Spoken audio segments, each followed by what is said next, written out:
Marcos, por favor. Se cumplen, Héctor, 38 años del asesinato de Rodolfo Ortega Peña, ¿sí? Aquí nomás, aquí cerquita de la radio, en Carlos Pellegrini y Arenales, cuando estaba por tomar un taxi, era asesinado este abogado laboralista, en ese momento diputado nacional, un hombre que se jugó verdaderamente por lo que creía, y se abría en la Argentina algo que en realidad estaba sucediendo desde hace un tiempo, que tenía que ver con justamente la persecución de determinados personas que estaban militando en aquel momento, pero se corría un poco más justamente en esa espiral de violencia porque estaban asesinando a un diputado nacional, a un hombre público. Recordemos que sucedía casi un mes después de la muerte del general Juan Domingo Perón, y bueno, y se abría un panorama distinto en la Argentina a partir de este asesinato. Vamos a saludar a Felipe Celesia, él es autor del libro La Ley y las Armas, una biografía de Rodolfo Ortega Peña, para que también nos ayude a hacer una semblanza de este hombre tan importante para la historia argentina. Felipe, ¿cómo te va? Marcos Citadini te saluda. ¿Cómo estás, Marcos? ¿Cómo andás vos? ¿Bien? Muy bien. Bueno, yo trataba de ser escueto, pero de algún modo hacer una introducción de lo que significó el asesinato de Rodolfo Ortega Peña en aquel momento y también la figura de este abogado. Y hiciste una buena síntesis. En realidad lo que ocurre en ese momento con el asesinato de Ortega Peña es que se corre la línea de la confrontación política, digamos, la violencia, el enfrentamiento entre la izquierda y la derecha gana un nuevo nivel. Hasta ese momento nadie se había atrevido a asesinar a un diputado en pleno centro porteño como hicieron con Ortega Peña. Claro. Después, con respecto a su perfil, digamos, Ortega Peña participó de casi todos los eventos centrales de la historia argentina de los 60 y los 70 en lo que tiene que ver con la política y también con la cultura, porque era un intelectual. Con la política concretamente, bueno, defendió a los presos de Trelew, defendió a infinidad, a centenares de presos políticos de la dictadura de la Nuce, conformó la gremial de abogados, que fue el primer agrupamiento, digamos, que él intentó defender a los letrados que representaban a los presos políticos.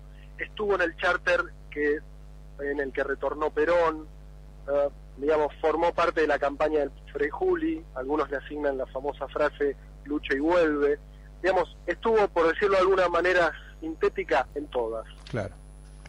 A mí lo que me llamaba la atención cuando leía el libro hace un tiempo, y que puede también compararse con otros personajes de la historia argentina de esa época, caso el padre Carlos Mujica, digo, no los estoy comparando en la dimensión, claro, sino en estos hombres que fueron formados en cierta burguesía argentina, estaban preparados, en un caso obviamente el del padre Mujica, para determinadas situaciones, en el caso de Ortega Peña para defender multinacionales o trabajar de la profesión, y sin embargo terminan abrazando una causa y además defendiendo a la gente del pueblo, ¿no?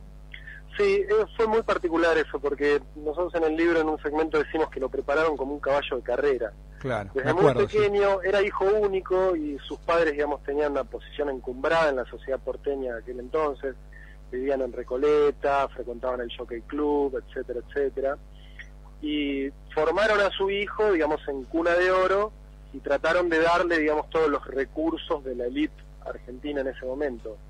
Y Ortega Peña misteriosamente, o no tan misteriosamente, porque también es una marca generacional, como decías vos, en Mujica y en otros más, pega un giro.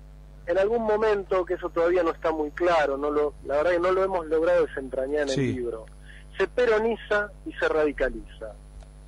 Él lo cuenta en un prólogo que hace muy interesante de un libro de Puigros, en Razón y Revolución. Claro. Él plantea que está en la plaza que viva la caída de Perón, con Lonardi, la famosa plaza de Ni Vencedores Ni Vencidos, y después, cuando se produce la desconcentración de la gente, empieza a caminar medio sin rumbo con su novia de aquel entonces, era muy joven, tenía 20 y pocos años, empieza a vagar por el sur de la ciudad, y ahí ve que el pueblo está triste, ¿no? Que el pueblo de algún modo era peronista. Y ahí decide ser peronista. Pero este es un recurso un poco literario, claro, de Ortega Peña, como usaron tantos otros, el mismo Mujica, Ernesto Sábato y otros más, para explicar su conversión al peronismo, cuando en realidad creemos que es un poco más complejo ese pasaje.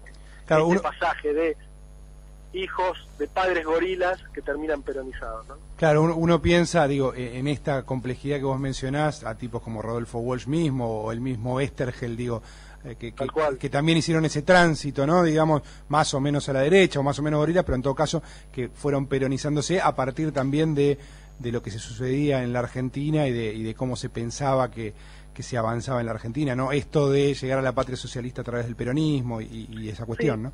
También creemos con Pablo Weisberg, ¿no?, el coautor del libro, junto conmigo, que hay un cierto tono de época, ¿no?, un paradigma de época que marcó muy fuerte a toda esa generación, ¿no?, los que eran jóvenes y no tan jóvenes en los 60 y 70. Esto de que la revolución era posible, lo había demostrado la Revolución Cubana, que los procesos de descolonización, digamos, que la lucha contra el imperialismo era una causa noble y que incluso justificaba entregarle la vida. En todo eso se va cocinando, creemos nosotros, esto de ver y entender al peronismo como el sujeto revolucionario, ¿no?, de la historia. Claro.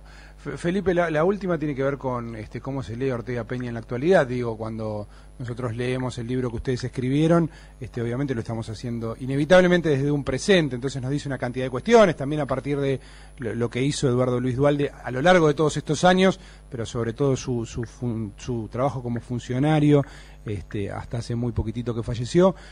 ¿Cómo lo ves vos, digo, después de haber escrito el libro, pero sobre todo con los acontecimientos que se dan en la Argentina desde hace 8 años, la presencia de Ortega Peña? Sí, nosotros lo que notamos con cierta satisfacción es que hay como una revitalización de la figura de Ortega, un descubrimiento de la figura de Ortega, sobre todo por sectores jóvenes que se han politizado en estos últimos años, ¿no? En general ligados al kirchnerismo, pero no estrictamente kirchneristas. Hay como un reconocimiento en esta figura de militante, intelectual, hombre de acción, hombre teórico, que puso el cuerpo, que no rechazó el poder, con vocación, con capacidad.